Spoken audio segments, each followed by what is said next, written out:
An alcoholic's day. Drinking alcohol used to be fun for me when I was younger. And then I became hooked on it. It became a problem. But I'm going to go back to 2019 and tell you what my typical day was like when I was really struggling at the bottom of the bottle, as it were. And I'm just going to take you through one typical day. I'll go from the night before. Probably the best way to do 24 hours. So I'd go to the pub, get back about 11:30 at night. I would just sit up as long as I could, and I would drink strong lager, normally Stella or something. Now, I used to use a company called, you could dial up and get them to deliver a drink between 10 p.m. and 4 a.m. So I used to have this cupboard which I kept my stock in, and you wouldn't believe how much beer I had in there. I used to get these slabs of Stella. It was 24 cans in a slab, and I had 40 in there. 40 slabs. I was so frightened to run now. I was in such anxiety. Now, this is going back a few years. Prior to that one, there was still a lot of checks being used, and I used to write a check for these things. Now, as time went on, I couldn't write the check out, or I couldn't even hold the card steady enough to put in the machine. And the system this company used was the buyer, me, would have to go outside and visit them in the van, and they would bring this beer to you. Because for security reasons, didn't want to enter premises. We couldn't do that in the end. We used to have to get them to bring it in. So when I couldn't write the check out, I used to get them to write the check. They would just hand on my debit card and they would take the number down. People don't use checks as much now. I was in such a state, so I'd get my supplies, and I'd probably sit up most of the night, just sipping away at this Stella. And then I'd try and get some sleep, or I'd just fall asleep, maybe 4 or 5 in the morning. And I always put a can of beer next to my bed in case I woke up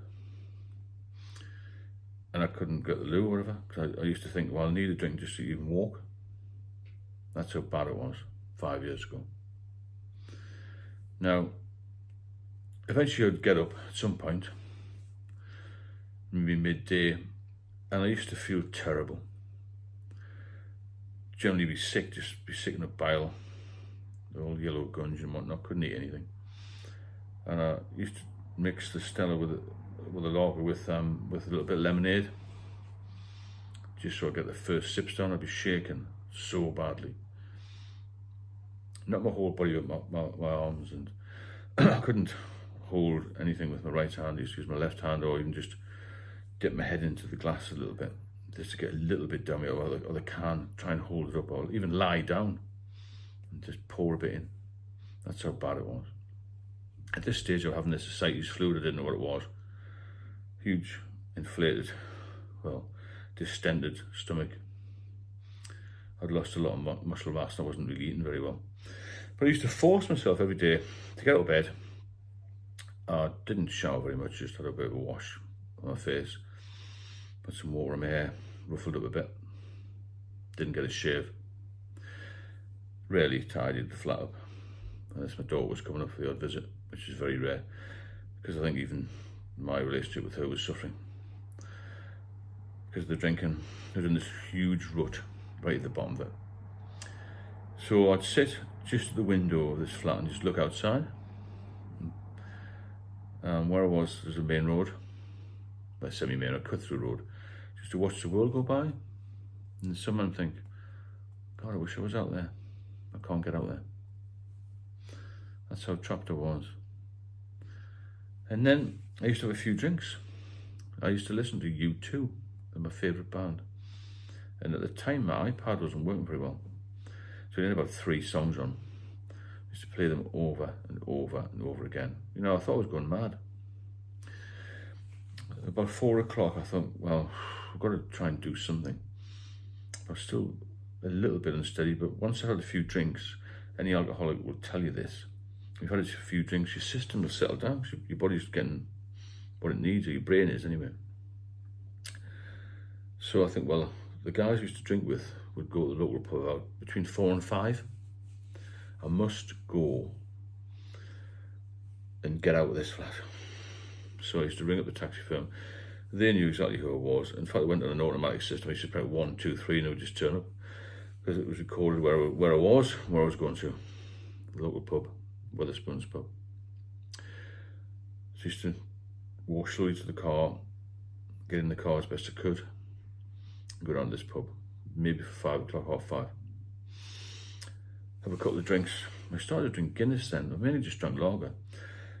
Maybe felt a bit better, but maybe not better. It didn't. And at that time, I didn't like crowds. I didn't want to go weekends very much. I used to force myself. And every time I had a drink, I was just thinking, please make me feel better, make me feel better. But it all got worse. So I hadn't eaten anything for the whole day. So by about 7 o'clock, I used to order some sort of snack. But I used to try and get a pizza down me. And they were the only thing I could eat, really, because very salty, very cheesy, and quite Moorish, aren't they? In the end, I couldn't even eat a pizza. I was just eating, just picking bits off it, And then I would order a taxi, and I'd be panicking in case it was a busy night and I couldn't get a taxi to me. I used to stand outside the pub and it was closed, and I'm thinking, God, I hope we're going to be all right. Freezing cold or something's at night, and oh, where's the taxi? Where's the taxi? I used to panic. The anxiety was incredibly bad. Eventually somebody would turn up a taxi. Managed to get in there, and I said, well, please go to the middle door. There's 3 entrances to the flats. The middle door is the only one that is near my flat. So I thought, if I get in the middle door, I won't have too far to walk to the door. I was so relieved just to get to the door. And I would stand outside the flat and get my key out, and oh God, I'm in, I didn't have agoraphobia or anything. I just wanted to be in the flat and feel safe again. I put the lights on. I would never put candles on like I've got here. I would set the place on fire, put the TV on, or the radio. I used to listen to a lot of radio, and I'd start drinking again. And if something was at 2, 3 in the morning, I used to try and eat a little bit. So the whole day was just trying to get through the day, if that makes sense. I didn't open any post, rarely took any phone calls. My parents at the time were, and my mother's still alive, they would ring in every day and make sure I was all right, or still alive. That's what they used to ring, to make sure you're alive. I didn't want to be bothered by anybody.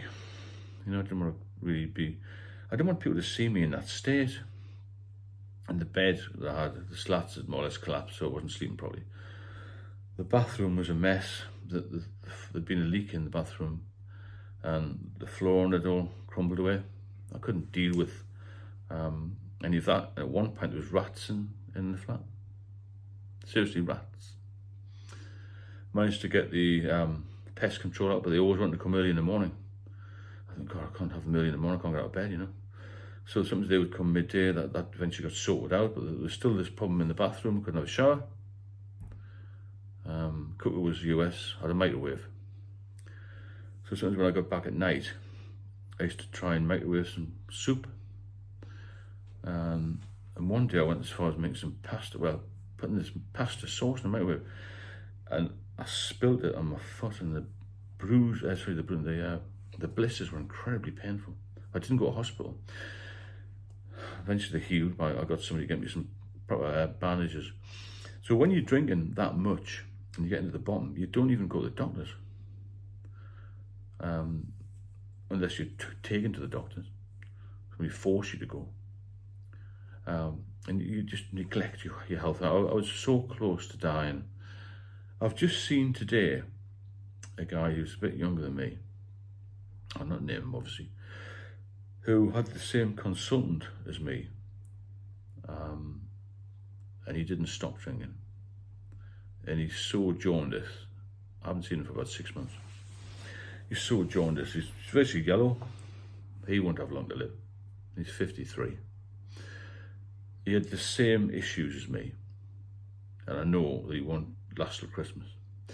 start warning this, you know, it'll kill you. This, a day in the life of an alcoholic is pure torture. That's all it is, pure torture.